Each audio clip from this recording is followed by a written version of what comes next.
வணக்கம். இந்த இனிய காலை பொழுது உங்கள் இல்லங்களிலும் உள்ளங்களிலும் மகிழ்ச்சியை தென்றலாய் வீசச் செய்யட்டும். இந்த நாளில் உண்மையான நேர்மையான உழைப்பு, மாறாத மன உறுதி, வீட்டிற்கும் நாட்டிற்கும் நலம் தரும் நற்செயல்கள், அனைவரிடத்திலும் அன்பு, வறியோர்க்கும் முதியோர்க்கும் ஆதரவு, உடல் நலம், உள்ள நலம், செல்வ வளம் அனைத்தும் பெற பிரார்த்திக்கிறோம். முதலில் நாம் கேட்கவிருப்பது மங்கள இசை.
இதோ நம் பார்வையில் நாளும் கோளும்.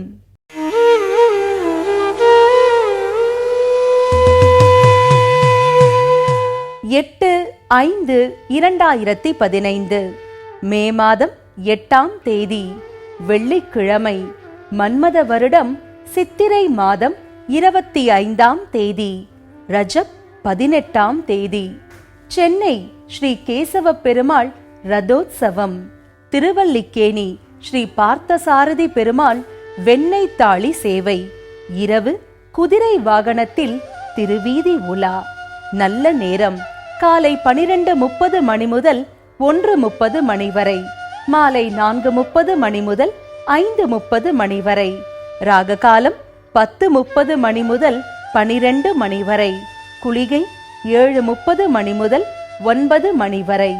யமகண்டம் 3 மணி முதல் 4:30 மணி வரை. சந்திராஷ்டமம் ரோஹிணி மிருகசீரிஷம். அடுத்து நாம் காணவிருப்பது நவகோள்களை போற்றி வணங்கும் துதிப்பாடல். சுக்ரமூர்த்தி சுகமிகு ஈவாய், வக்ரமின்றி வரமிகு தருவாய், வெள்ளி சுக்ர வித்தகவேந்தே, அள்ளி கொடுப்பாய் அடியார் கருளே.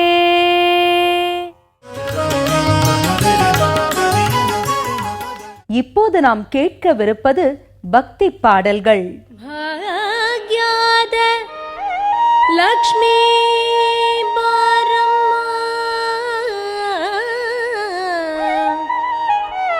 ಭಾಗ್ಯದ ಲಕ್ಷ್ಮೀ ಬಾರಮ್ಮ ಲಕ್ಷ್ಮೀ ಬಾರಮ್ಮ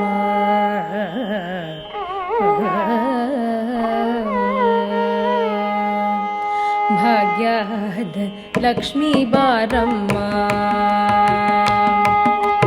ಭಾಗ್ಯದ ಲಕ್ಷ್ಮೀ ಬಾರಮ್ಮ ನಮ್ಮ ಮನೆ ಸೌಭಾಗ್ಯದ ಲಕ್ಷ್ಮೀ ಬಾರಮ್ಮ ನಮ್ಮ ಮನೆ ಸೌಭಾಗ್ಯದ ಲಕ್ಷ್ಮೀ ಬಾರಮ್ಮ ನಮ್ಮ ಮನೆ ಸೌಭಾಗ್ಯದ ಲಕ್ಷ್ಮೀ ಬಾರಮ್ಮ ನಮ್ಮ ಮನೆ ಸೌಭಾಗ್ಯದ ಲಕ್ಷ್ಮೀ ಬಾರಮ್ಮ ಗೆಜ್ಜೆಯ ಕಾಲು ಗಿಲು ಎನ್ನುತ್ತ ಗೆಜ್ಜೆಯ ಕಾಲು ಗಿಲು ಎನ್ನುತ್ತ ಹೆಜ್ಜಮಯಾಲ ಗೆಜ್ಜೆಯ ನಿಕ್ಕುದ ಗೆಜ್ಜೆಯ ಕಾಲು ಗಿಲು ಎನ್ನುತ್ತ ಹೆಜ್ಜಮಯಾಲ ಗೆಜ್ಜೆಯ ನಿಕ್ಕುದ ಸಜ್ಜನ ಸಾಧು ಪೂಜೆಯ ವೇಳೆಗೆ ಮಜ್ಜಿಗ ಒಳಗಿನ ಬೇಳೆಯಂತೆ ಸಜ್ಜನ ಸಾಧು ಪೂಜೆಯ ವೇಳೆಗೆ ಮಜ್ಜಿಗ ಒಳಗಿನ ಬೇಳೆಯಂತೆ ಭಾಗ್ಯದ ಲಕ್ಷ್ಮೀ ಬಾರಮ್ಮ ನಮ್ಮ ಮನೆ ಸೌಭಾಗ್ಯದ ಲಕ್ಷ್ಮೀ ಬಾರಮ್ಮ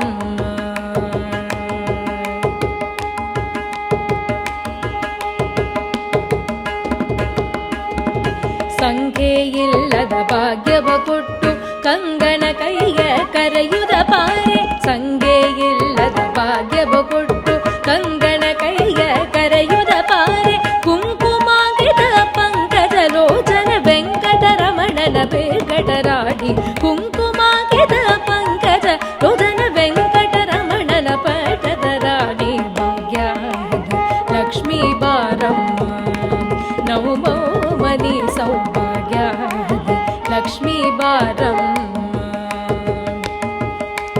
ಕನಕ ವೃಷ್ಟಿ ಕರೆಯುದ ಪಾರೆ ಕನಕ ವೃಷ್ಟಿ ಕರೆಯುದ ಪಾರೆ ಮನಕ ಮಾಯ ಸಿದ್ಧಿಸಿ ತೋರೆ ಕನಕ ವೃಷ್ಟಿ ಕರೆಯುದ ಪಾರೆ ಮನಕ ಮಾಯ ಸಿದ್ಧಿಸಿ ತೋರೆ ದಿನಕರ ಕೋಟಿ ತೇಜರ ಹೊಡೆಯುಗ ಜನಕ ರಾಜ ಕುಮಾರಿಯಂತೆ ದಿನಕರ ಕೋಟಿ ತೇಜರ ಹೊಡೆಯುಗ ಜನಕ ರಾಜ ಕುಮಾರಿಯಂತೆ ಭಾಗ್ಯದ ಲಕ್ಷ್ಮೀ ಬಾರಮ್ಮ ನಮ್ಮ ಮನೆ ಸೌಭಾಗ್ಯದ ಲಕ್ಷ್ಮೀ ಬಾರಮ್ಮ ಸಕ್ಕರ ತುಪ್ಪವ ಕಾಳುವ ಹರಿಸಿ ಸಕ್ಕರ ತುಪ್ಪವ ಕಾಳುವ ಹರಿಸಿ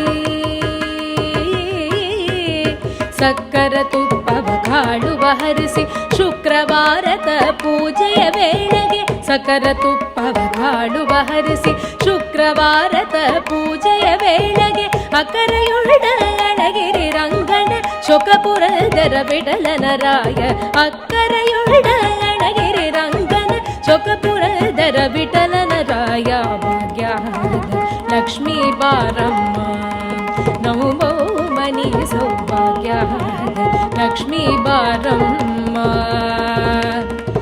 ಲಕ್ಷ್ಮೀ ಬಾರಮ್ಮ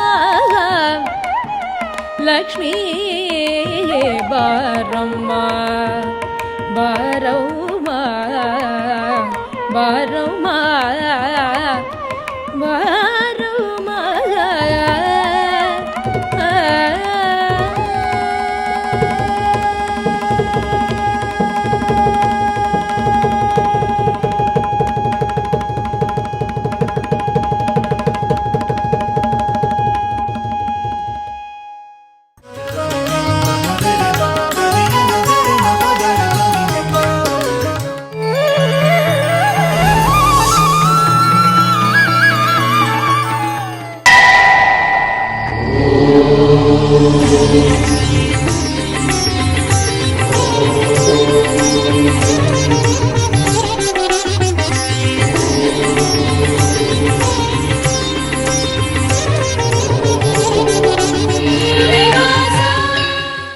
अस्मत्गुरुसमारम्भां यतिशेखरमध्यमां लक्ष्मीवल्लभपर्यन्तां वन्दे गुरुपरम्पराम् ஆழ்வார்கள் வாழி அருளிச் செயல் வாழி ஆழ்வாதுமில் குறவர்தாம் வாழி ஏழ்வாறு முய்ய அவர்கள் உரைத்தவைகள் தாம் வாழி செய்யமறை தன்னுடனே சேர்ந்து.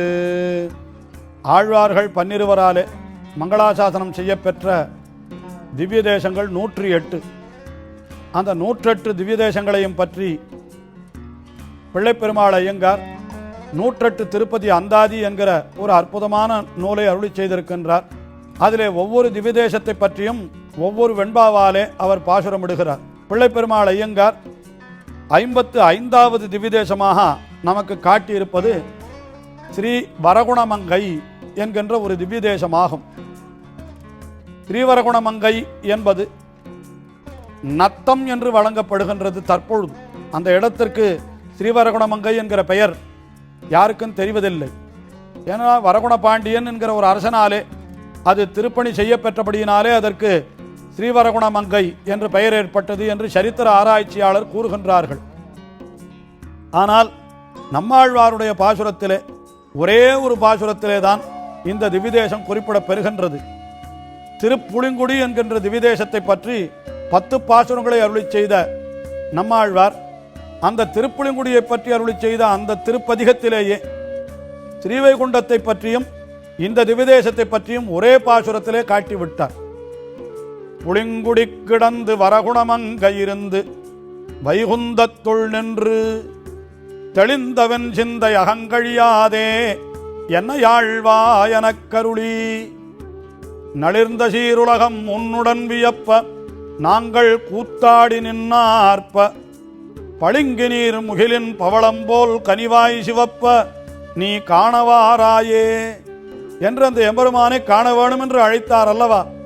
அப்படி அழைக்கின்ற பொழுது அவனை என்ன சொல்லுகின்றார் என்றால் புளிங்குடி கிடந்து வரகுணமங்கையிருந்து என்று இந்த வரகுணமங்கையை அங்கே சேர்த்து விட்டார். அதாவது 3 திருத்தலங்கள். ஒரு திருத்தலத்திலே எம்பெருமான் நின்ற திருக்கோலத்திலே, மற்றொரு திருத்தலத்திலே எம்பெருமான் வீற்றிருந்த திருக்கோலத்திலே, மற்றொரு திருத்தலத்திலே எம்பெருமான் சயனித்த திருக்கோலத்திலே என்று நிற்றல் இருத்தல் கிடத்தல் என்ற 3 நிலைகளையும் அனுபவிக்கின்ற பொழுது என்ன தெரிவித்தார் என்றால் அந்த நிற்றல் என்கிற திருக்கோலமானது அது ஸ்ரீவைகுண்டம் என்கிற திவ்யதேசத்திலே எம்பெருமான் காட்டினான். இருத்தல் என்கிற ஒரு திருக்கோலத்தை தான் இந்த ஸ்ரீ வரகுணமங்கை என்கிற திவ்யதேசத்திலே காட்டுகின்றான். அது சயனித்தல் என்கிற திருக்கோலமானது அது திருப்புளிங்குடி என்கிற திவ்யதேசத்திலே காட்டப்படுகிறது என்று இப்படியெல்லாம் நம்முடைய பெரியோர்கள் மிக அற்புதமாக அனுபவிக்கிறார்கள்.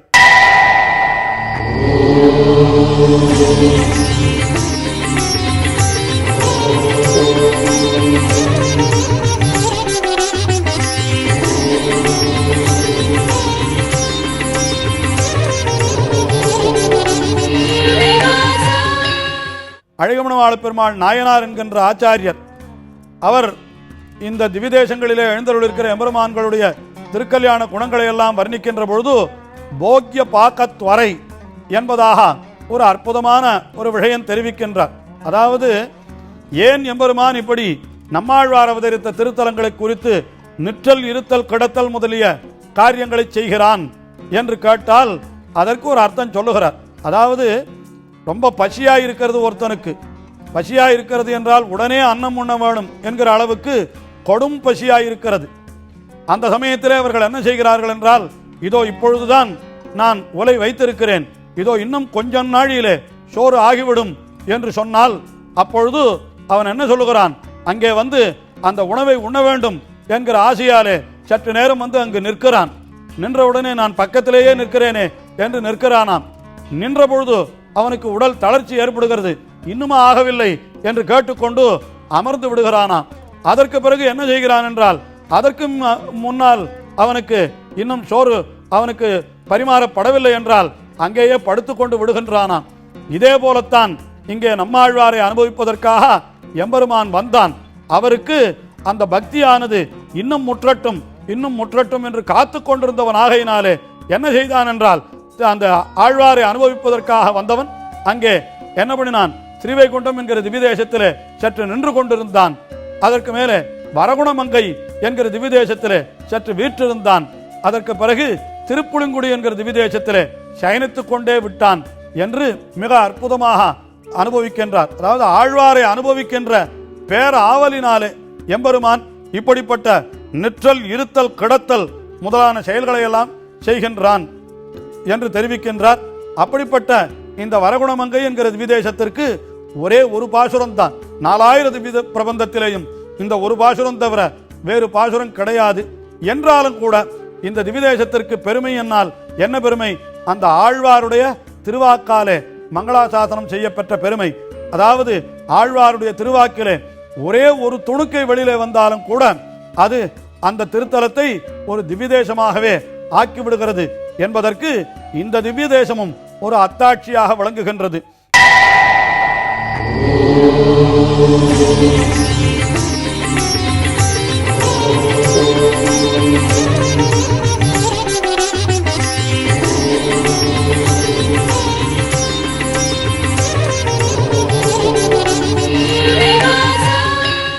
இந்த திவ்யதேசத்திலே எழுந்தருளிருக்கின்ற எம்பெருமானை பற்றி பிள்ளைப்பெருமாள் ஐயங்காருடைய அற்புதமான பாசுரம்.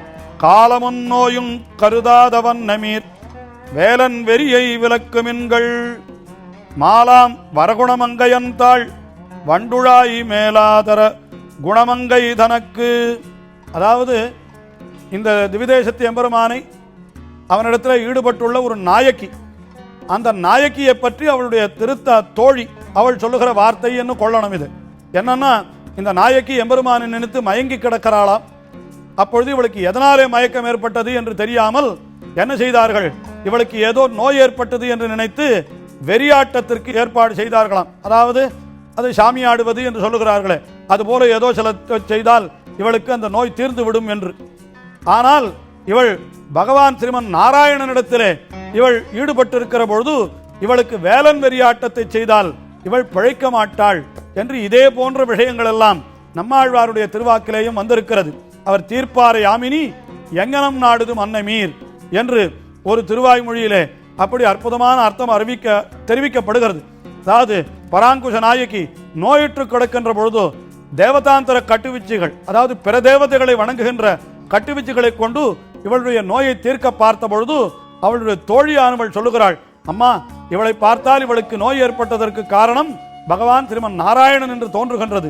ஆகினாலே இவர்களுக்கு நீ இதர தேவதைகளுடைய ஒரு கட்டுவிச்சுகளை கொண்டு ஏதாவது செய்தீர்களானால் இவளை நீங்கள் இழக்க நேரிடுமே என்று சொல்லுகின்றார்கள். தீர்ப்பாலிராத மயல் தீர கலந்தமால் ஓர்ப்பாதுமின்றி உடன்பழிய.